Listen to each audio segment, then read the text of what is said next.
Lionel Messi guides Argentina to victory over Australia despite late scare.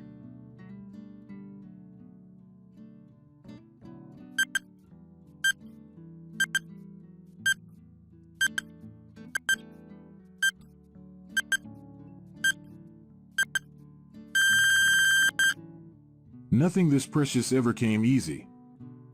2 parts ecstasy to 1 part agony, Argentina qualified for the quarterfinals of the World Cup. They secured a 2-goal lead through Lionel Messi and Julian Alvarez.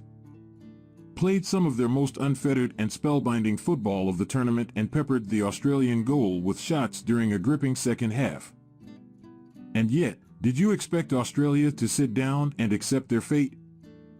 This Australia, with its SPFL stalwarts, its honest journeymen, its plethora of guys with surnames as first names.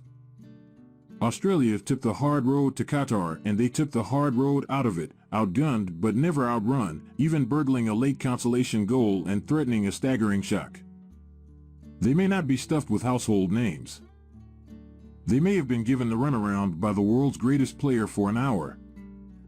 But they left every piece of themselves on that pitch, and somehow you sense the game down under will never be quite the same.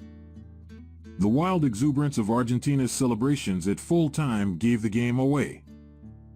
For all the chances they missed, they knew too that they had been in a war. For all Messi's influence, his goal in the first half and mesmeric skill in the second. They were equally indebted to Lisandro and Emi Martinez for the miraculous block and the heroic save that denied Australia a stunning equalizer. The Argentina of old might well have buckled. This group has hard edges, hard will, a steel in its soul. Not that any of this was particularly in evidence for half an hour. Long before the lawlessness of the second half came the holding pattern of the first, in which a sleepy-looking Argentina politely tried to break Australia down, and Australia politely refused. They may have been outnumbered in the stands, where the armies of the Albiceleste wrapped a tight tourniquet of noise around the pitch and were still squeezing an hour after full time. But on the pitch it was the gold shirts who looked busier, buzzier, more numerous. They covered more ground, won most of the second balls, counterattacked with decent numbers. At which point Aziz Behich, of Dundee United, did something that he will probably end up regretting.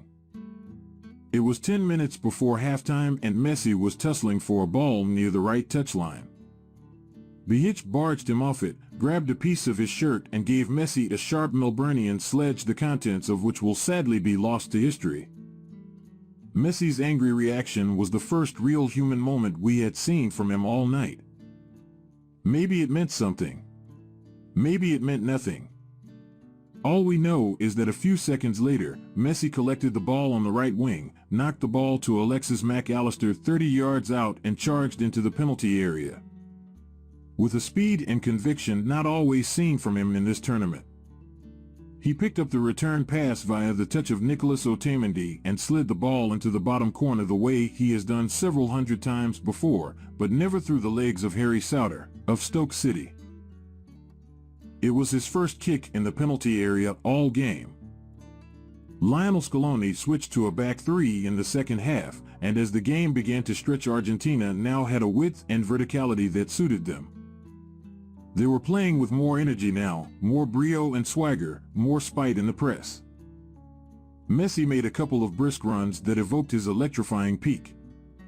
And as Matty Ryan, of FC Copenhagen, received a routine back pass, Rodrigo de Paul sprinted towards him, murderously closing down his angles.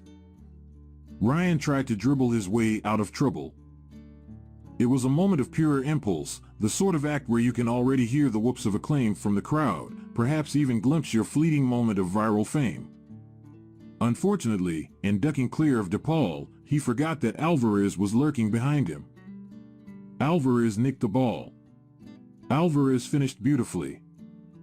Ryan blinked blankly. He could hear the whoops of acclaim. He could glimpse the viral fame. But this wasn't the way he had planned it. But things didn't go the way Argentina planned them either. With 13 minutes remaining and Scaloni beginning to rest players for the quarterfinal against the Netherlands, Craig Goodwin, of Adelaide United, took a wild shot from 30 yards. Enzo Fernandez got a deflection on it.